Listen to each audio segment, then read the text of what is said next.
എല്ലാവർക്കും നല്ല നമസ്കാരം. ഈ കൊടും ചൂടത്ത്, അതായത് ഈ സമ്മറിൽ 40 ഡിഗ്രി സെൽഷ്യസിന്റെ മുകളിലേക്ക് നിൽക്കുന്ന ഈ സമയത്ത് ഇപ്പോൾ നല്ലൊരു മഴയ്ക്കുള്ള സാധ്യതയുണ്ട്. കറണ്ട് പോയിട്ട് ആണ് ഈ വീഡിയോ എടുക്കുന്നത്. നല്ല കാറ്റ് വീശുന്നുണ്ട്, പൊടിക്കാറ്റായാലും അതെ തെങ്ങൊക്കെ ഇങ്ങനെ ഇളകി ഇളകി മറിഞ്ഞോണ്ടിരിക്കുക കേട്ടോ. ഇടിമിന്നൽ അറിയുന്നുണ്ട്, ഒരു മഴയ്ക്കുള്ള സാധ്യത ഉണ്ട്. ഇടി നല്ല കിട്ടുന്നുണ്ട്. ഇതൊക്കെ കാറ്റാണ്. എന്താണിത്? ഓക്കെ.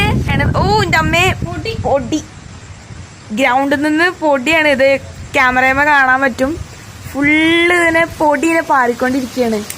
അപ്പൊ ഈ കൊടും ചൂടിന് ഒരു ആശ്വാസമായിട്ടുണ്ട്. ഇത് ഇങ്ങനെ മഴത്തുള്ളികളൊക്കെ വീണോണ്ടിരിക്കട്ടെ. ഞങ്ങളിപ്പോ പുറത്തിറങ്ങി നിൽക്കുകയാണ്, കുറച്ച് മഴയൊക്കെ കൊള്ളാച്ചിട്ട്. വീണത് എന്താ വെച്ചാൽ തൂളലും മഴയൊന്നുമല്ല, ഇപ്പൊ നല്ല കൊടും മഴയാണ് പെയ്യുന്നത്. ഞാൻ ഇപ്പൊ മഴയത്ത് നിന്നിട്ടാണ് എടുക്കുന്നത് കേട്ടോ.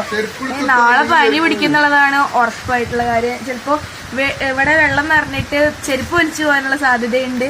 ഇത്ര കേരളം ചുട്ടുപൊള്ളിക്കൊണ്ടിരിക്കുന്ന ഈ സമയത്ത് നല്ലൊരു മഴ നന്നായിട്ടുള്ള ഒരു കാര്യമാണ്. അപ്പൊ ഇത്രേ ഉള്ളൂ നമ്മുടെ മഴ വീഡിയോ. അപ്പൊ പറഞ്ഞ പോലെ എല്ലാവർക്കും നല്ല നമസ്കാരം.